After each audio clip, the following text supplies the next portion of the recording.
Nas nossas músicas. Eita. Atenção, para qual música que o doutor tira o chapéu? Música 1. Ó. Eu te desejo. Ou não? Demais. Bom, Christian Ralph. A melhor, né?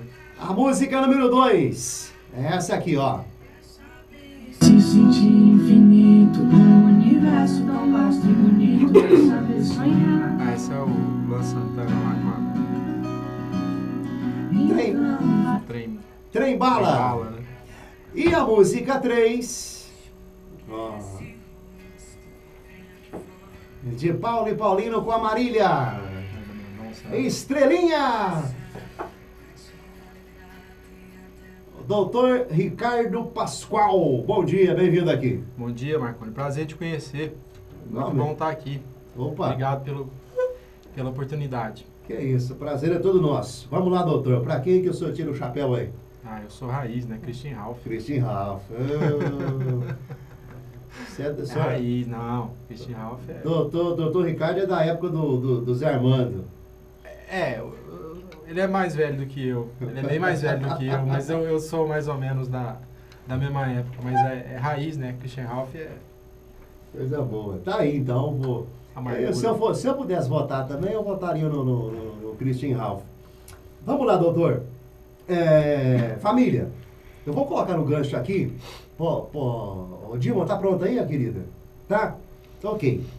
3441 4458. Quem tiver alguma dúvida, né, e queira sanar aqui com o doutor Ricardo Pascoal, essa é a hora. Quem for fazer pergunta aqui pelo WhatsApp, eu queria que fizesse por mensagem, queria que digitasse, viu? Não manda áudio não, porque eu misturo os áudios das perguntas com as respostas aqui da nossa brincadeira.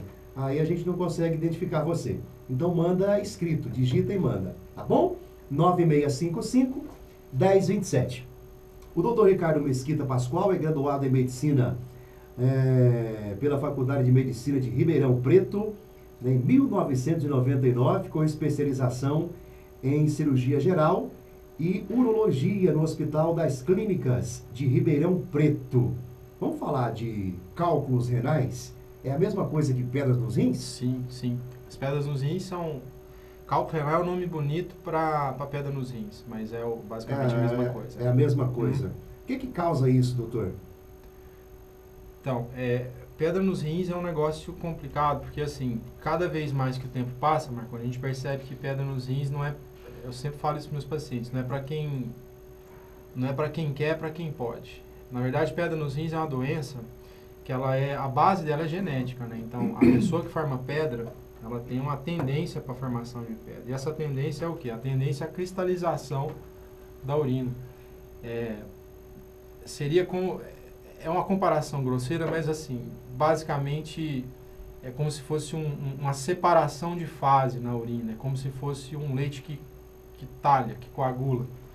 Na verdade, a urina é um negócio muito complexo, porque ela parece que ela é uma solução, mas ela é muito instável. Dentro daquilo ali tem água, tem um monte de coisa diluída e, de repente, por algum motivo, esses cristais que estão diluídos na urina, eles começam a se juntar e separa a fase sólida da líquida. E essa fase sólida da urina, muitas das vezes, é o que forma a pedra, né?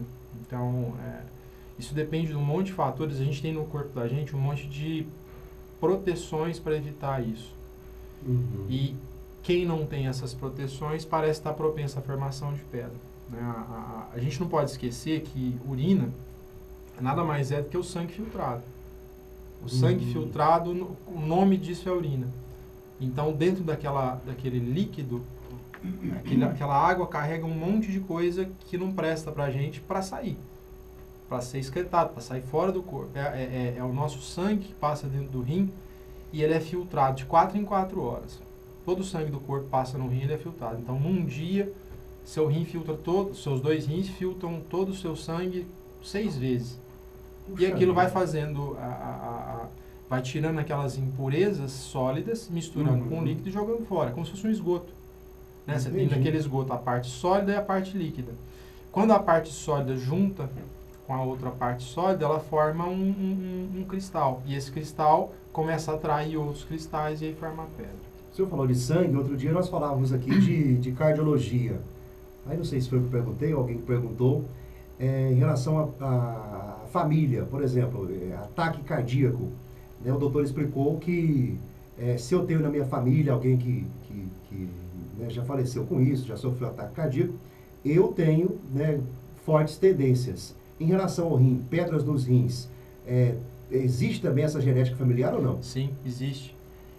Lá atrás, né, então é interessante a gente valorizar as coisas do passado. Né? No começo do século XX, então 1900 e pouco, já tinha um geneticista que falava que a maioria dos problemas ela é fruto da genética do indivíduo associada ao meio ambiente. Né? Isso, 80 anos atrás, 90 anos atrás, já estava sendo aventado, isso foi provado depois, e cada dia que passa a gente vê que isso é mais verdade, né? Uma pedra nos rins, ela é o produto de um cara propenso à formação de pedra, pode ser mais ou menos propenso, num ambiente que é favorável para a formação de pedra. Então, sempre é um conjunto de coisas que leva você a ter uma doença. É uma predisposição a um problema e hábitos, né? Então, você mora num lugar quente, você bebe pouca água, você perde bastante água com suor, está exposto a muita atividade que você, de repente, você desidrata e tem uma genética favorável para isso, você acaba formando mais pedra. Você tem mais tendência. Tem mais tendência, sim. Doutor, a gente fala assim, eu já ouvi falar muito, a pior dor que tem, as mulheres falam muito isso, é a dor do parto. A única dor que se assemelha à dor do parto é pedra nos rins. Sim. Pedra nos rins. A única forma de identificar, por exemplo, sintomas que a pessoa tenha pedra nos rins é a dor? Não. É assim, primeiro, em relação à dor, é uma coisa complicada, porque é o seguinte, dor é um negócio totalmente impalpável, né? Não tem muito como você medir. Dor você não quantifica igual você faz um exame de açúcar no sangue, e 90 é 90, 100 são 100, 102 é 102, então não é objetivo, é subjetivo. Dor, quando você pergunta para uma pessoa se ela está sentindo dor, quanto de dor que você está sentindo? Eu estou sentindo muita, pouca, mais ou menos. Então, na verdade, a dor que você sente, eu nunca vou conseguir quantificar, porque não sou eu que estou sentindo. Para saber, teria que eu sentir. Então, isso é variável de pessoa para pessoa. Mas, em geral, se você conversar, por exemplo, com uma pessoa que já teve dor de parto e cólica de rim, é muito comum, às vezes, você conversar com uma mulher que já deu à luz e está ali com cólica de rim. Ela fala que costuma dizer que a cólica de rim doeu mais do que o parto. Eu acho que tem um mecanismo aí de compensação, né? Por exemplo, se você teve uma cólica para ganhar um bebê, você estava esperando uma coisa muito boa, então aquilo ali valeu a pena. Você tem uma cólica de rim, não tem nada de bom nisso. Então você não enxerga lado bom nenhum, então você acaba sendo uma dor pior. Nos critérios de dor, assim, o pessoal costuma dizer que cólica de rim tem um probleminha de nervo trigêmeo também, que é uma dor neurológica, hérnia de disco e dor de parto são umas das mais difíceis de serem toleradas. A gente percebe assim, um grau de sofrimento muito grande nas pessoas que estão com cólica. Então, doutor, para a gente entender isso aqui, além da dor, como é que eu posso identificar, por exemplo, que eu tenho tendência, que eu você está com uma pedra, que eu estou com uma pedra? Você pode, por exemplo, descobrir que você tem pedra porque você tem um problema no funcionamento dos seus rins. Não necessariamente porque você está com cólica. Você pode formar uma pedra no seu rim, por exemplo, e ele pode prejudicar o funcionamento do seu rim. E é muito raro uma pedra doer se ela não sair do rim. Então, se ela estiver dentro do rim, normalmente ela não dói. Normalmente ela vai doer quando ela sai do rim. Então, às vezes você tem uma pedra que está formada dentro do seu rim 10 anos. E ela está quietinha ali e você não percebe. O dia que ela resolve sair, ela entope o canal que comunica o rim com a bexiga, a gente dá o nome desse canal de ureter, aí ela obstrui a passagem da urina. O que dói não é a pedra, o que dói é a obstrução à passagem de urina. Então, se você tiver uma pedra que não está entupindo, você não tem dor. Se essa pedra desloca e vai para um ponto onde ela entope a passagem, normalmente o canalzinho do ureter é o mais propenso a isso, porque ele é comprido e fininho. Então, ele é muito fácil de entupir. Ele é feito para passar urina. Ele não é feito para passar nada sólido. Então, às vezes a pedra está dentro do rim, num lugarzinho lá, que é o cálice renal, guardadinha ali, quietinha, não está obstruindo. Quando ela desce, cai no canal, obstrui. Mas não é só a dor. Mau funcionamento do rim, sangramento na urina, presença de, às vezes, algum elemento anormal na urina. Poucas vezes, mas pode acontecer do paciente ter alguns tipos de dores que não são cólicas de rim. Você vai fazer o diagnóstico, descobre pedra, e também, muitas vezes você descobre pedra assim. Você vai fazer um exame de rotina, tá tudo bem, você não está sentindo nada, daí você faz um exame de imagem, um ultrassom, alguma coisa assim, e acha uma pedra nos rins. Isso é muito comum. Descobrir se não está sentindo nada, entendeu? Alguns casos precisam de tratamento e outros não, né? Entendi. Doutor, 9h18. Estamos conversando com o doutor Ricardo Pascoal, ele é urologista aqui do Hospital São Nicolau, e esse é o Momento Saúde aqui do programa. Eu falo muito que isso aqui enriquece muito a nossa programação toda quarta-feira. E aí, se você tiver alguma dúvida, a gente está falando aqui especificamente de cálculos renais, pedras nos rins, você vai mandar a sua pergunta para o nosso WhatsApp, que é o 96551027. Quem for ligar é 3441-4458. Quem for perguntar no WhatsApp, repito, manda mensagem. Não manda áudio não, que a gente não consegue ouvir aqui antes, tá bom? O Guilherme, doutor, ele falou, tenho 6 pedras em cada rim. Tomo bastante água e o sal também é moderado na minha alimentação. Ele quer saber o seguinte: existe alguma dieta específica para minimizar a criação dessas pedras, desses cálculos? Sim, o Guilherme, é o seguinte, muita coisa foi falada, muita coisa... Fala outra coisa, ele só complementar aqui. Ele falou assim, ó, tem muitas garrafadas aí vendidas por raizeiros, né? E ele perguntou se são indicadas ou não, ou tem contraindicação.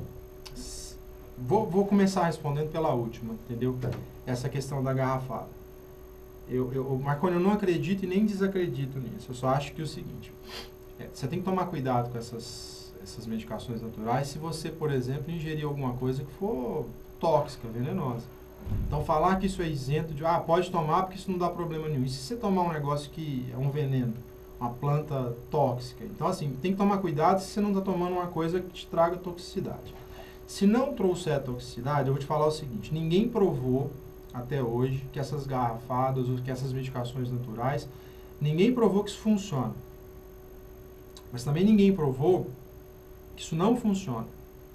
Isso é uma questão em aberto. O problema todo é o seguinte, se você vai num médico, ou se você procura um tratamento médico, ele tem que passar alguma coisa para você, de preferência, que aquilo tenha sido estudado e comprovado o uso. Então, aquilo vira medicamento, aquilo ganha uma bula, aquilo ganha uma classificação, ele entra numa classificação de medicação, porque tem mecanismo de ação conhecido, aquilo foi estudado. Então, medicamento é um negócio que você tem que provar o funcionamento, envolve muita ciência nisso.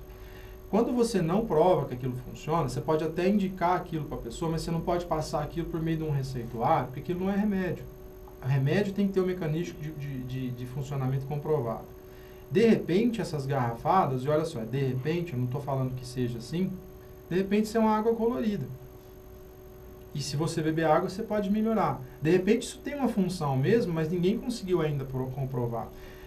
A questão dessas medicações engarrafadas, ou a gente chama de fitoterápicos, se você tiver comprovação de funcionamento. Mas essas medicações alternativas é o seguinte, presta atenção no seguinte, o que o pessoal considera como alguns tipos de erva na nossa região, se você sair 500, 600 quilômetros para frente aqui, você vai ver que sobre o mesmo nome, são plantas totalmente diferentes que são usadas, então não tem uma padronização. E segundo, não teve nenhum estudo que mostrou o funcionamento, mas repito, ninguém mostrou que não funciona também. Então assim, eu não desestimulo o paciente a usar, eu acho que às vezes é uma forma de você fazer a pessoa usar mais líquido, que para quem não gosta de beber água é difícil, mas às vezes a pessoa consegue, acredita naquilo, então tá valendo. Eu não sou contra não. Em relação à questão da dieta especial, é aquilo que eu sempre falo para meus pacientes. Já se falou muita coisa sobre pedra nos rins, já se complicou demais a vida do paciente. Até uns 5, 10 anos atrás, você tinha uma série de coisas que você fazia de exames e uma série de restrições que você colocava para o paciente, que você limitava demais a vida da pessoa e o resultado prático disso é muito pobre, é muito ruim. Então, o que a gente faz? Eu tenho comigo o seguinte, você tem que tentar fazer a vida da pessoa ficar um pouco mais fácil, não ficar mais difícil. Essa questão dessa dieta, eu vou te falar algumas coisas que eu acho que são básicas. Por exemplo, quem deve comer sal? Ninguém. Então, assim, não, você tem que restringir a quantidade de sal. Isso não é novidade, isso não é a pessoa que forma pedra que tem que parar de comer sal. Ninguém deve comer sal em excesso, faz mal. Não é só para o rim, pro coração, para todos os órgãos do seu corpo, aumenta a sua pressão. Então, restringir sal e especial atenção a isso. Beber água. Quem que tem que beber água? É só o cara que forma pedra? Não, todo mundo tem que beber água para manter saúde. E, assim, se puder, entrando na questão assim, específica da pedra, evitar o sal e evitar o oxalato, né? O oxalato é uma substância que tem às vezes tendência à formação, está relacionado à formação de alguns tipos de pedra. Evitar, o oxalato tem sementes em geral, né? Vem cá, então você falou semente de morango e semente de tomate. Então, tomate e o morango, né? O professor de biologia, de botânica do colegial, ele me ensinou, acho que, se eu tiver errado, o professor Marcelo me ensinou o morango é um pseudofruto, né? Na verdade, o fruto do morango é aquela sementinha que você está vendo. Só aprendi com o meu professor de botânica. Aquilo ali é riquíssimo em oxalato, mas aquilo é o fruto. Na verdade, o morango que você vê, ele é um pseudofruto. Os frutos do morango são cada bolinha daquela que você vê como sementinha. Pelo menos acho que é assim. E o tomate também, um fruto. Na verdade, o que faz mal são as sementes, que são riquíssimas em oxalato. O tomate ele tem tanto benefício para a saúde da pessoa que eu não falo para a pessoa parar de comer tomate, não. Eu acho que o tomate ele tem algumas substâncias, tem antioxidantes, tem substâncias que ajudam na prevenção de algumas doenças, fazem muito bem para a saúde das pessoas. Até um tempo atrás estava barato, né? Agora não está mais, né? Mas acho que voltou a baratear o preço. É um negócio que a gente tem aqui à nossa disposição, é produzido na nossa região, as pessoas podem ter acesso a isso, então eu não gosto muito de cortar o tomate, não. Tomate é um negócio muito básico e fora épocas de greve ou qualquer coisa assim, barato. Né? Fora nessas épocas. Daí. Mas então, se eu comer... Tira a semente. Tira a semente. Tira a semente do tomate, vai. E come a polpa do tomate. Vai te fazer muito bem. Tem licopeno, tem um monte de antioxidante, um monte de coisa que evita... Gente, então não é mito. Radical livre. Então entendi, não é mito. Morango e tomate... Frutas em geral, sementes em geral. Sabe? A pessoa... Tomar cuidado com sementes de algumas... Vai bater um suco, não bate aquela semente junto, entendeu? Aquilo ali, se você tem uma tendência à formação de pedra, pode aumentar. A gente fala pode aumentar porque nunca é exato isso, né? Eu vejo muito paciente que bebe 5 litros de água por dia e forma pedra. E outros que bebem 1 litro de água por dia raramente formam pedra. Mas ajuda. Me perguntaram aqui, chá quebra-quebra ajuda a eliminar pedras dos rins? E evita aí a formação dos cálculos? Existem estudos em relação a isso? O que é chá quebra-quebra? Quebra-pedra, né? Quebra-pedra. São essas garrafadas, né? Na verdade, o chá de quebra-pedra é um negócio que é muito complicado de você definir, porque é aquilo que eu te falei a respeito dessa falta de padronização. O que é o quebra-pedra? É uma planta que você ferve, faz uma infusão, né? Um chá, e põe aquilo na geladeira e vai bebendo aquilo o dia inteiro. Aquilo tem efeito para evitar a formação de pedra? Ou aquilo ali é uma água colorida? Entendeu? Essa questão ela não está respondida ainda. Então, se você me perguntar se eu sou contra, de jeito nenhum, eu sou a favor. Porque se você falar para mim que você não bebe água, porque eu falo, você tem que beber lá tantos litros de água por dia, para você fazer um xixi mais clarinho e tal. Não, eu vejo água e me dá vontade de vomitar. Tem gente que me fala isso, eu tenho enjoo de estômago de beber água. Mas eu bebo chá. Toma o chá. Toma o chá, pô. Você vai tomar o chá, é uma água colorida que aquilo vai te fazer bem. Agora, vai que tem uma propriedade medicinal naquilo ali. pode ser que alguém comprove isso no futuro. Então, eu não sou contra o chá, não. A única coisa que eu sou contra é colocar isso como medicação. Entendi. Vender isso como remédio. A gente sabe que as coisas evoluíram muito, né, doutor? Em relação à cirurgia a laser, né? Já existe ela para tirar essas pedras dos rins? Isso pode ser feito aqui em Catalão, no Hospital São Nicolau? A cirurgia para retirada de pedra, ela teve uma mudança radical nos últimos 10 anos. Esses 10 anos foram 10 anos muito, muito proveitosos para a gente, porque foram anos de mudança de material, de tecnologia incorporada aos tratamentos, que permitiram a gente chegar em locais onde tem pedra que a gente não chegava antes, por dentro do canal da urina. Então, a gente aproveitando aonde sai a urina, só que fazendo o mecanismo ao contrário, né? Um fluxo ao contrário. Por onde a urina entra, por onde a urina sai, você entra com o aparelho. Então, concentrar-se na contramão do canal. E cada vez mais você tem aparelhos mais fininhos, mais flexíveis, então você vai entrando em locais cada vez mais difíceis e fazendo curvas aonde não fazia antes. E é esse que é o princípio. Então, esses aparelhos, né, ureteroscópio semi-rígido, depois o ureteroscópio flexível, isso revolucionou o tratamento de pedra. Então, boa parte das pedras, não todas, boa parte das pedras você pode tratar hoje por meio de tratamento que a gente chama endoscópico.